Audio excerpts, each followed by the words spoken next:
At this time, I'd like to introduce our speakers who will be sharing their reflections, insights, and commitments moving forward. Please join me in welcoming President of the Seneca Nation, J. Conrad Seneca, to the mic.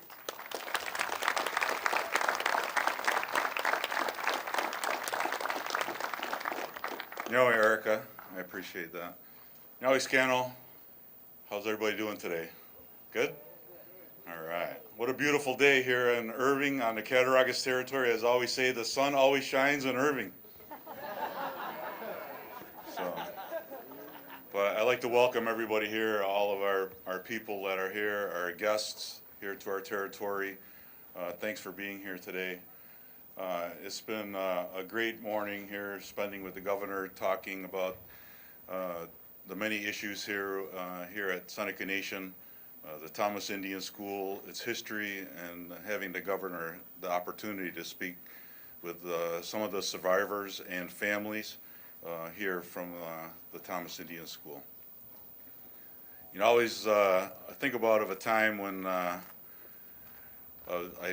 came upon a place that had a sign that said sacred ground. And I think about that, and I believe that's what we're standing on today is sacred ground here on the Seneca Nation Cattaraugus territory. Because of the history here, because of our people, the resilience of our Seneca Nation, of our people, and you know, everything that we stand for, our values, our traditions, our customs, our language, our ability to find our way through the many challenges that we face in life and to be still here today. It's a testament to our ancestors and to our people of today. And so many nyawes for everybody's efforts, all of our people here at the Seneca Nation. Today is also the commemoration of our Buffalo Creek Treaty, May 20th, 1842, 183 years ago. The treaty was signed. I just wanted to make sure I recognized that as well. So today is about the children and the families that had to endure the hardships and mistreatment that occurred here on this piece of land at this campus of the Thomas Indian School. And so as we gather today, let's remember them. And I want to appreciate Travis Stafford for being here. Earlier we had burned some tobacco to help those souls that may be out here that are wandering, to help them find their way, to make sure that we take care of them and remember them. So Nyaweh, Travis, for being here and doing that for us. Well, it gives me great honor and pleasure to be able to welcome the governor of the state of New York, Kathy Hochul. Welcome, Governor. Yahweh, thank you very much, Mr. President.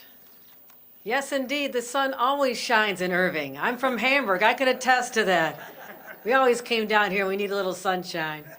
I want to acknowledge so many extraordinary leaders. People have become my friends, starting with our president, who we've had a number of conversations since he ascended to his position as I've developed relationships with the prior presidents. But he came to Albany at my invitation, and we had a very powerful meeting, and you'll hear about why that led to 2 months later, my visit here today. I also want to recognize First Lady Nicole Seneca, First Daughter Olivia Mabey, our Seneca Nation counselors. I've become friends with many. Our clerk, our executives, our elders, our survivors, our alumni and descendants, all who have a connection to the Thomas Indian School. Again, the past presidents, and Dr. Elizabeth Rule, who was the very first ever Deputy Secretary from my office to the First Nations. And she has been a great ambassador to help me understand more and deepen the relationship that always should have been there between the nations and our state. So today is a day to come back. It's a homecoming for me. This is an area I'm well familiar with. But we gather here on Seneca territory a portion of the Seneca homeland that extends over 13 counties of western New York. And we came together to formally recognize on behalf of the state of New York the atrocities that happened here at the Thomas School. And this is once known as the Thomas Asylum for Orphan and Destitute Indian Children. A name by itself conveys a harshness, a lack of compassion. It was founded in 1855 by missionaries to house orphan children. There are many diseases that ravaged through the communities, and some children were left without parents. But over its long, sordid history, over 2,500 students passed through the doors. And they came not just from the Seneca Nation, but from others throughout the state. But instead of being a haven for orphan children, it became a place of nightmares, a place some would call a torture chamber, a site of sanctioned ethnic cleansing is what was going here. Try to eradicate the long, proud story of the Senecas and other places. This occurred from Canada and elsewhere in our country. Children were forcibly removed from their families, stripped of their names, their languages, and their traditions. Sometimes they were subjected to unimaginably horrific physical, emotional, and sexual assaults. These atrocities occurred for more than 100 years. They were known by the state of New York, 75 years of which it was owned by the state. And what has happened has been a long legacy of broken promises throughout the 19th and 20th centuries that continue today to affect the families, sometimes resulting in this generational trauma that I heard so clearly is so prevalent in the lives of the survivors, people themselves who were students in the school, those whose mothers or fathers were there, or their grandparents. And what I took note of most of all was from hearing these stories. It took courage to tell, by the way, opening up the wounds again that perhaps later in life might be just starting to heal. There was a lack of love. Children in that school were not feeling part of a family. They were so lonely. They didn't know they had a connection to others on the outside. No one hugged them. No one gave them kisses goodnight. So they, in turn, when they left and became parents themselves, were not conditioned in the nurturing ways of parents that you would expect. What I heard they knew there was love, but it was never visibly displayed. And sometimes it even carried on to the grandchildren. But I also heard today the voices of so many strong people who are resilient, ensuring that their grandchildren, their children, knew what love was all about. And they embraced them and talked about how their own grandchildren will not carry on this trauma that was there because of these horrible, horrible situations. And even our President Seneca talked about what his family had to endure at the school. And he wrote about it in a very powerful way. I read it, every word of it. And it's on the walls inside here. You need to go back and read about it. You need to see the pictures of those little innocent children who never had anything resembling a normal childhood. Again, stripped of their identity and their traditions. But the people have endured, and I admire that strength. It's inspiring to me.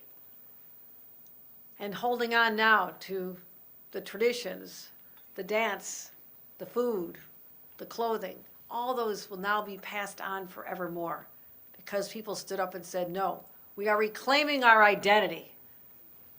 We've endured a lot. But again, we're going to be enduring for many, many, many generations to come. That's the way.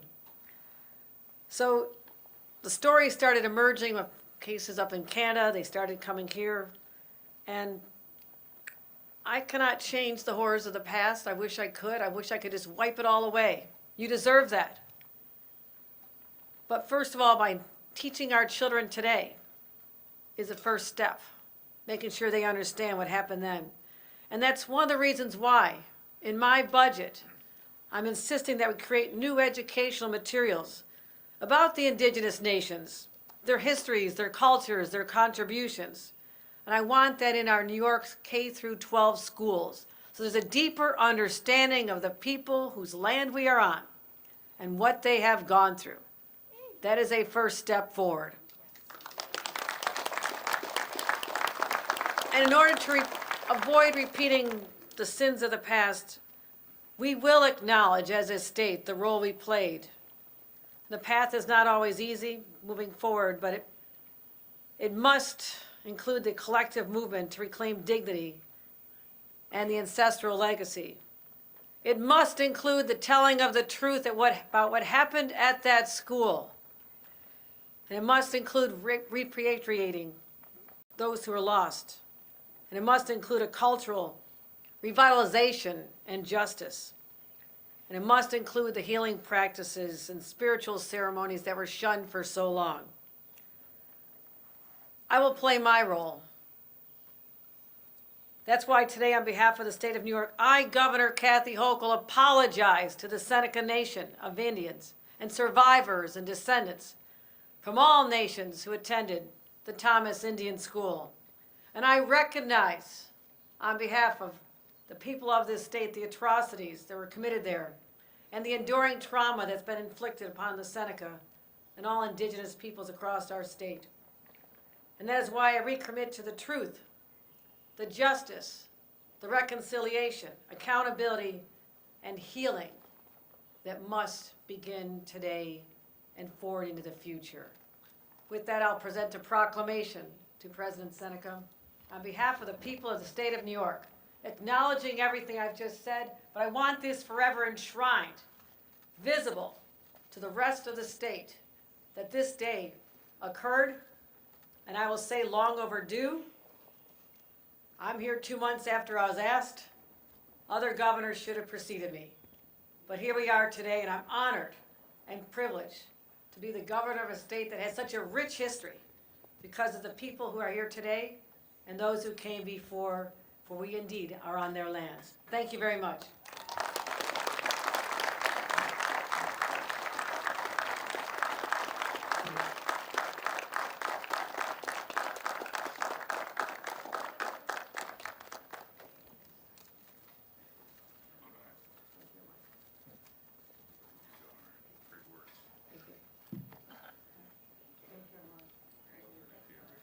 Thank you, Governor. We really appreciate that, and your apology and your words today mean a great deal to us, and we look forward to continue building our relationship together with you and working on the many issues that we face together.